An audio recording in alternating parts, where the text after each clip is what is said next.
Well, that previous session, I think, is the longest I've ever had. My guess is it's about an hour. I've had 50 minutes before, but a lot of details in that one, the previous one. All right, so let's finish off this example. We're trying to design a PDA, a non-deterministic PDA, that will recognize a language whose strings are palindromes of binary digits. So of the form W, where W is just a binary string, random binary string, followed by the same string reversed. So W, WR, W reversed.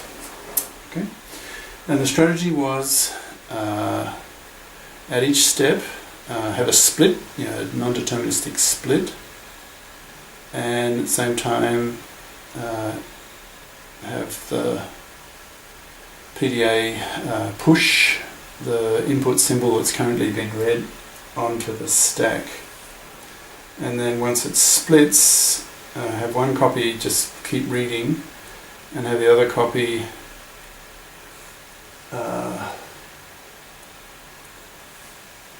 popping and checking whether what gets popped matches what's the input symbol coming in. And because the order of what gets popped, not pushed, popped, the order of what gets popped is the reverse order of what got pushed, because that's the nature of a stack, right? A stack is LIFO, last in, first out, or FILO, first in, last out. Right? That's the nature of a stack. So you can use that feature of a stack. Alright, so here's the state diagram, state transition diagram. So as usual, you push the dollar. Okay, we're getting used to this now, that trick.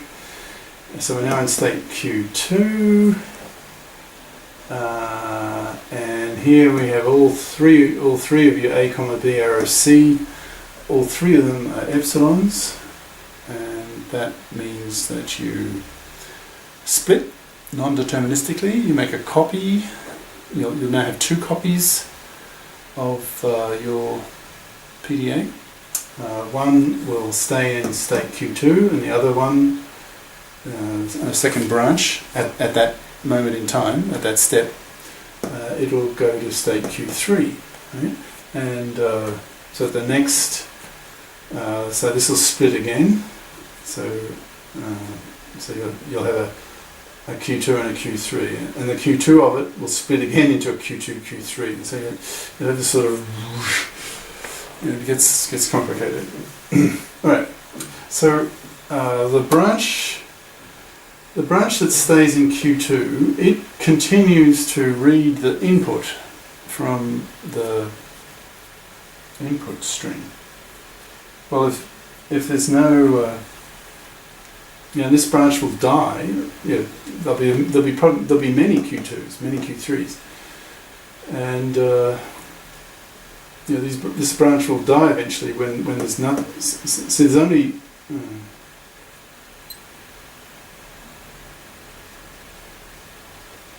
when there's nothing, when there's no input, that would work. You could keep branching there, but then this won't split again. Right? This can't split because there's nothing coming out of this form. So hopefully one of these many branches, non-deterministic branches, will eventually accept the string, and hence you only need to have one branch accept in a non-deterministic automaton for the whole automaton to accept. Okay, we've done that before. Okay, so what's going on here? Okay, so push the dollar. So now what's going on here?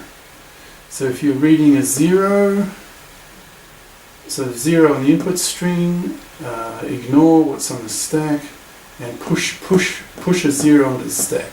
And if it's a 1 that you're reading on the input string, ignore the stack in terms of popping, don't pop, and push a 1, whatever that was, push a 1 onto the stack. Okay, so this loop here is just at each step is pushing. It's pushing the 0 or the 1, whatever it was, onto the stack. Okay, and at each step you're branching. You're getting a non-deterministic split and going this way and switching into Q3. Now in this state. Now if you branch that way, if you like, taking this loop, you're assuming that that you haven't finished reading the W, right? That you're assuming that there's more symbols in your W. But if you branch this way, you've assumed that you've reached the halfway mark, that you've finished reading the last symbol in your W, and now you're going to check for WR, reverse. Okay, so now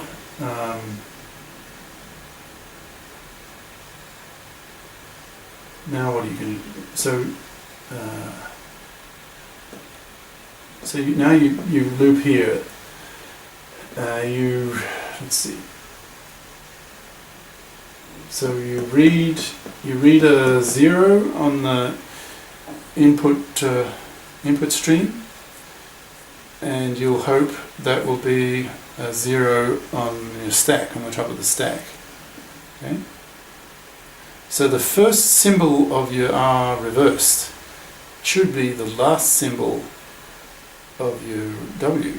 In other words, the top symbol on the stack. That's the symbol at the top of the stack, if you think about it. Okay. So the symbol coming in, is it the same as it is at the top of the stack? Fine. Then pop the stack.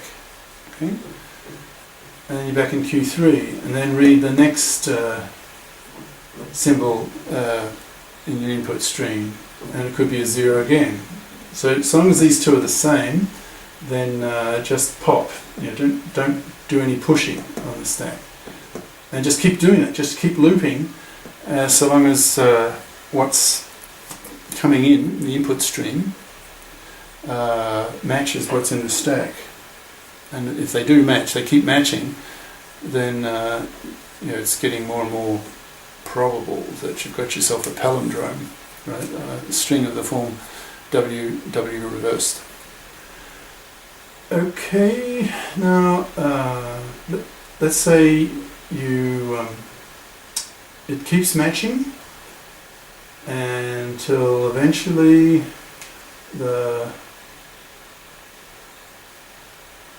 now you can go that way, you can go this way. Now you can only go this way when your stack has emptied. Right? The only way you can see $1 is the stack has emptied, and the only way the stack is empties is if this has been successful. Now, what happens if you get like a 0, 1 or a 1, 0? Well, then there's no matching. Okay. So it dies. So that branch that gives you 0, 1 or 1, 0, that'll die because there's no transition arrow corresponding to that situation. So it just dies. So the only way you can end up with a $1 is that the stack has emptied. Right? That's the whole point of using the $.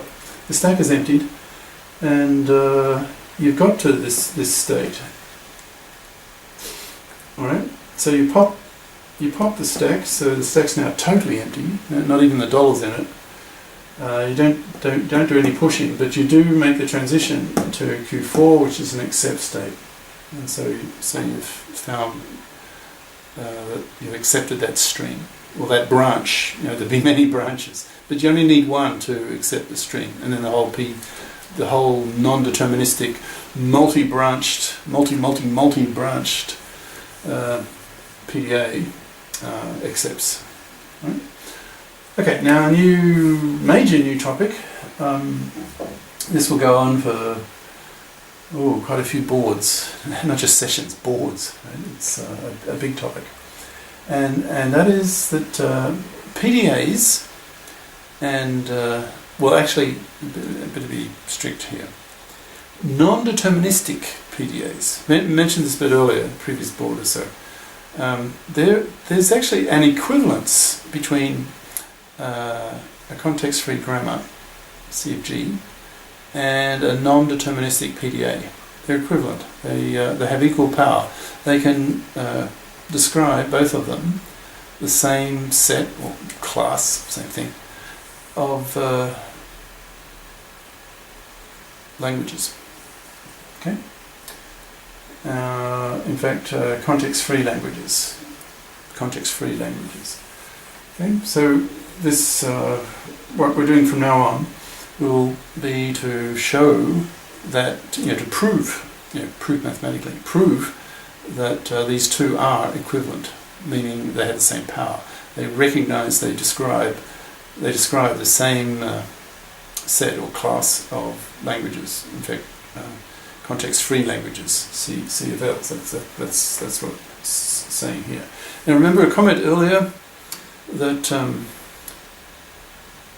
there are deterministic and non-deterministic PDAs, and non-deterministic PDAs are more powerful than deterministic PDAs.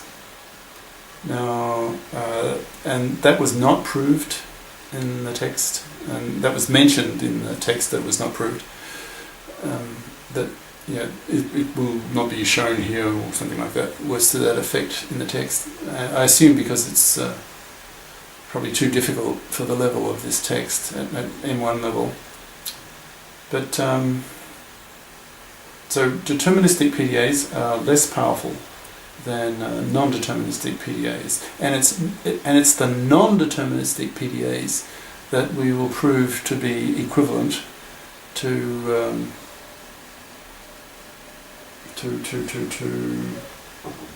context-free grammars, CFGs.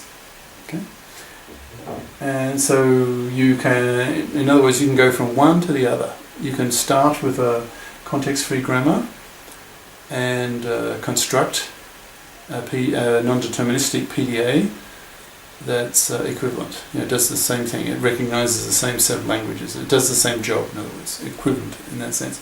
Or you can go the other way around. You can start with a non-deterministic PDA, and you can find an equivalent context-free grammar, CFG, that performs the same job, that describes the same set, the same class of languages as the non-deterministic PDA. Okay, two-way street, go either way. So this board, pretty much, well, the remaining sessions of this board, we will prove that, and we'll split it up into two parts. It'll be an if and only if type proof. Well, here's the actual statement. Well, here's the theorem idea.